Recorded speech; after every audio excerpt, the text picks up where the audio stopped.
Mysterious pneumonia outbreak.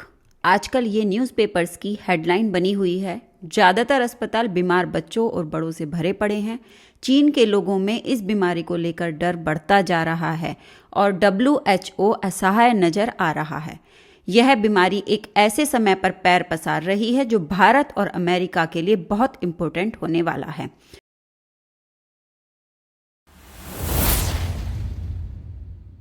नमस्कार दोस्तों, एक मिस्टीरियस डिजीज फिर से चाइना के शहर से फैलने की खबर आ रही है। इस बीमारी को मिस्टीरियस निमोनिया कहा जा रहा है। आखिर क्या है यह मिस्टीरियस निमोनिया? इस बीमारी का नाम H9N2 बताया जा रहा है। इस बीमारी में भी निमोनिया की तरह सांस लेने में तकलीफ, खांसी, पसलियों में दर्द और तेज बुखार जैसे लक्षण हैं।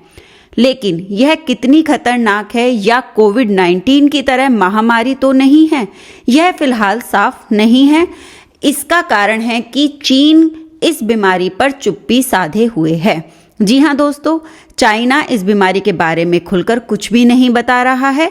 चीन का यह रवैया कोविड-19 के समय पर भी था, जिस वजह से पूरी दुनिया को कोविड-19 की गंभीरता का अंदाजा नहीं हो सका था और दुनिया को इसका खामियाजा भुगतना पड़ा था। WHO ने भी चीन से इस बीमारी की रिपोर्ट मांगी है, जिसका फिलहाल जवाब चीन ने नहीं दिया है। बहरहाल चीन के एक समाचार चैनल ने बीमार बच्चों के परिजनों से बातचीत के जरिए जाना है कि इस बीमारी का कोई नया लक्षण नहीं है, बल्कि बच्चों को तेज बुखार रहता है, फेफड़ों में गांठ सी बन जाती है, सांस लेने में तकलीफ और फेफड़ों में जलन जैसे लक्षण भी दिख रहे हैं। इस समय चीन में हाल बहुत बुरा है। बच्चों के इलाज के लिए चीन के अस्पतालों में लंबी लंबी लाइनें लगी हुई हैं।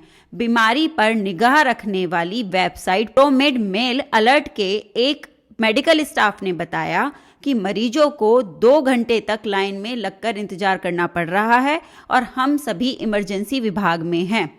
अगर 2 घंटे का समय आपको कुछ ज़्यादा नहीं लग रहा है तो बता दें कि चीन जैसी वेल डेवलप्ड कंट्री में 2 घंटे इंतजार करने का सीधा मतलब है कि सिचुएशन पूरी तरह से कंट्रोल से बाहर है।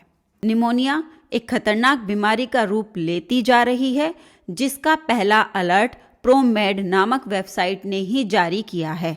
यह वही प्रोमेड है जिसने 2019 में कोविड-19 के बारे में सबसे पहले अलर्ट जारी किया था। प्रोमेड इन्फेक्टेड बीमारियों पर नजर बनाए रखता है। प्रोमेड के मुताबिक यह अभी तक पता नहीं चल पाया है कि इस बीमारी ने कब फैलना शुरू किया।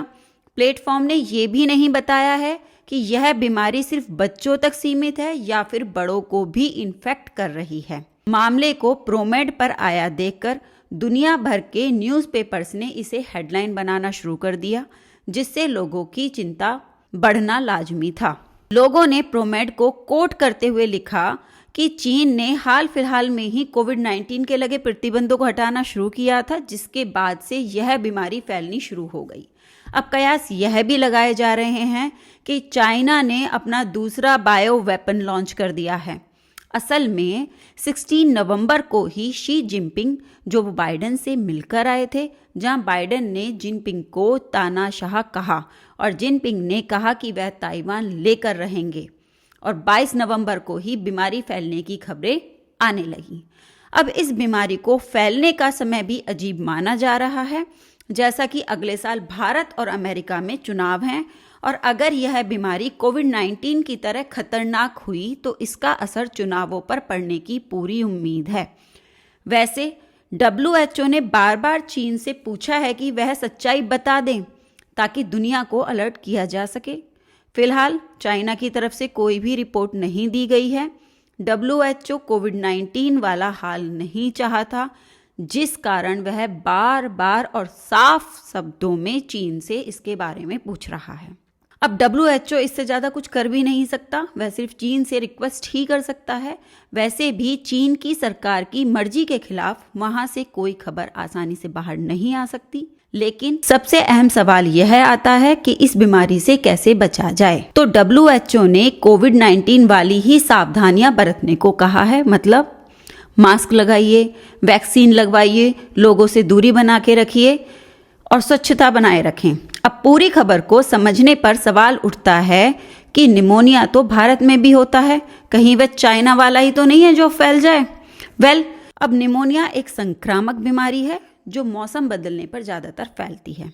नॉर्मली भी किसी को खांसी या जुकाम होता है तो भारत में दूरी बनाने की सलाह देते हैं ताकि दूसरों को बीमारी ना फैले।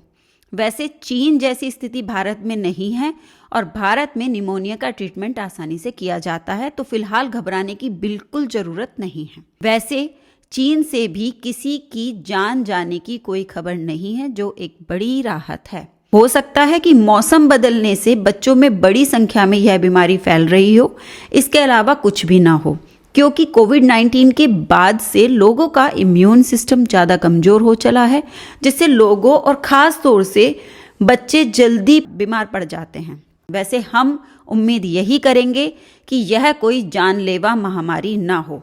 फिर भी दूसरे देशों को इस पर ध्यान देने की ज़रूरत है और चीन से आने वाले पैसेंजर्स पर निगाह रखनी चाहिए ताकि 2019 वाली स्थिति न बने।